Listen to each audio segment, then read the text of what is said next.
Bonjour à tous, nous allons voir aujourd'hui dans cette vidéo comment activer la protection IDS sur Artica. Pour ce faire, c'est assez simple. Je repars là du coup d'un serveur déjà installé où je vais retrouver du filtrage proxy, liaison Active Directory comme d'habitude. Rien ne change de ce côté-là. Et on va juste venir rajouter cette partie IDS sur Artica.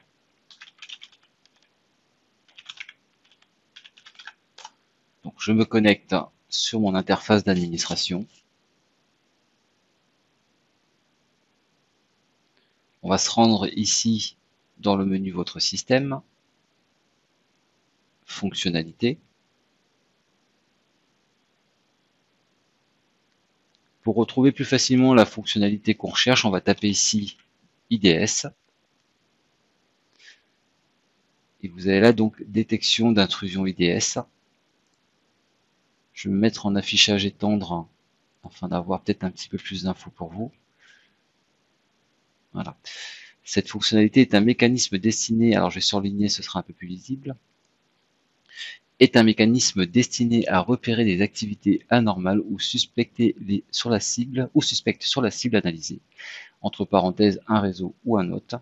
Elle permet ainsi d'avoir une connaissance sur les tentatives réussies comme échouées des intrusions. Donc ça va être une fonctionnalité, on va dire, en complément déjà de tout ce qu'on a d'installé sur Artica, si je mets de côté le filtrage, la liaison AD, etc. Donc je clique sur installer.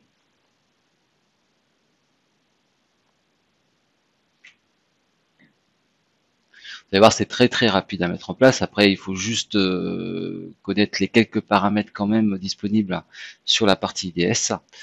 On peut voir ici dans le menu de gauche qu'il y a un menu qui s'est rajouté, la détection d'intrusion. On va cliquer dessus. On va se rendre sur le tableau de bord ici. Et moi, ma détection d'intrusion, elle est démarrée. Alors, ce ne sera pas forcément le cas pour vous, puisque moi, elle est activée parce que j'ai déjà eu à l'utiliser et j'ai sûrement désinstallé pour pouvoir vous montrer un petit peu le process d'installation. Vous, quand vous viendrez ici, si elle est désactivée, c'est normal, c'est qu'il reste toute la couche paramètres à faire avant. Donc, chose qu'on va faire dès maintenant. Donc, on va se rendre ici dans paramètres. Par défaut, ici, au niveau de l'interface réseau, vous serez à off. Donc, il faut lui indiquer sur quelle carte il doit effectuer les analyses, tout simplement. Donc là, je n'ai qu'une carte, donc je fais activer ici et vous appliquez. Là, vous aurez un petit message jaune qui va apparaître. Les paramètres ont été modifiés et il vous indique en gros à reconfigurer le service afin que les changements soient pris en compte. Donc pour faire cela, on retourne dans le tableau de bord et vous avez un bouton ici, reconfigure le service.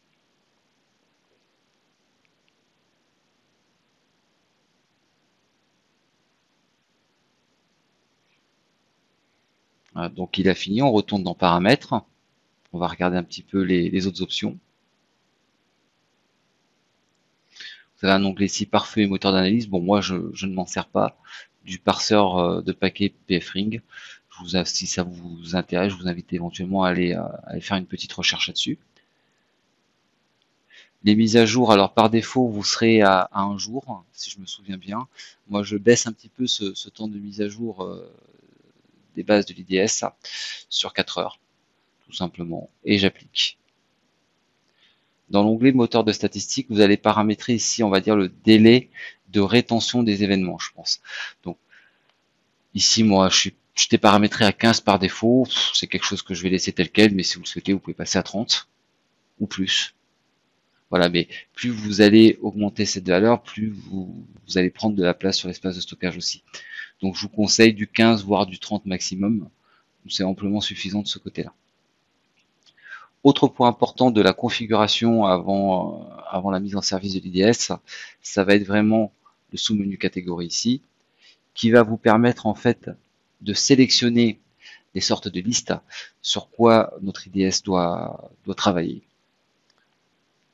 Donc là, je vous invite tout simplement à lire les descriptions de chaque catégorie pour voir lesquelles sont le plus en lien avec vos usages entreprises.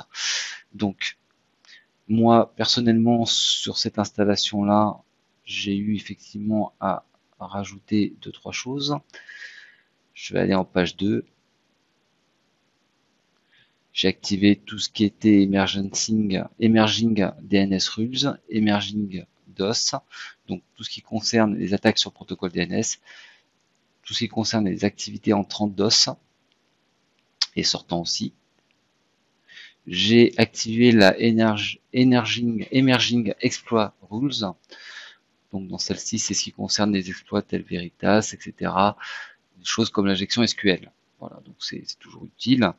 Vous avez des choses qui concernent le FTP si ça vous intéresse.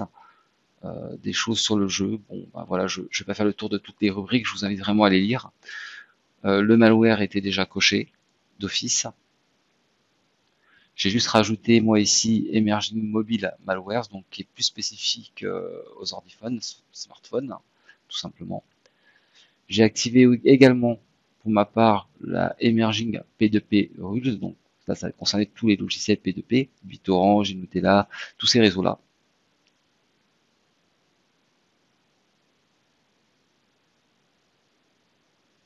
Je continue à faire le tour, de toute façon il y a 5 pages. J'ai activé Emerging SQL Rules, donc toujours sur les attaques d'injection SQL. Troran était déjà actif, Web Client Rules était déjà actif. Et sur la dernière page, voilà, j'ai activé Tor. Voilà. Il me semble que Tor n'était pas active, donc c'est vraiment à destination d'applicatifs qui utilisent le réseau Tor, et qui du coup ne sont pas inappropriés en entreprise.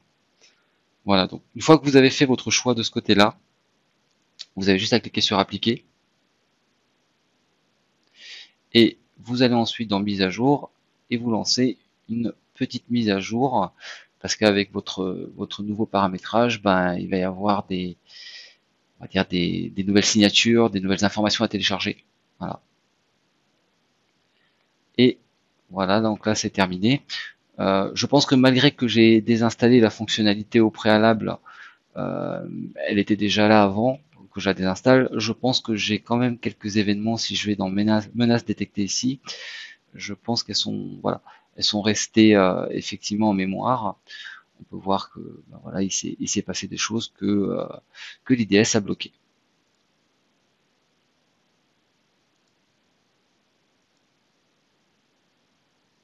Avec des niveaux de sévérité, hein. Donc on est sur du bleu, c'est ce qu'il y a de plus faible.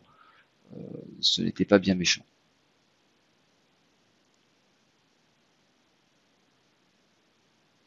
Voilà. Donc l'IDS, il va vraiment faire sa vie toute seule, hein, une fois que vous l'avez configuré. Il n'y a pas de raison que vous ayez à rajouter des règles spécifiques ou des choses comme ça. Mais si c'est le cas, ben, vous avez des menus, hein, qui sont disponibles pour faire tout ça. Voilà. Je vais m'arrêter là pour ce qui concerne l'IDS, en espérant que ben, ça vous a un petit peu donné plus d'indicateurs sur son utilité et comment surtout faire pour le mettre en place. Vous voyez, c'est très très simple, c'est très simplifié comme beaucoup de fonctionnalités sur le produit. Voilà, je vous dis à bientôt dans une prochaine vidéo. Au revoir.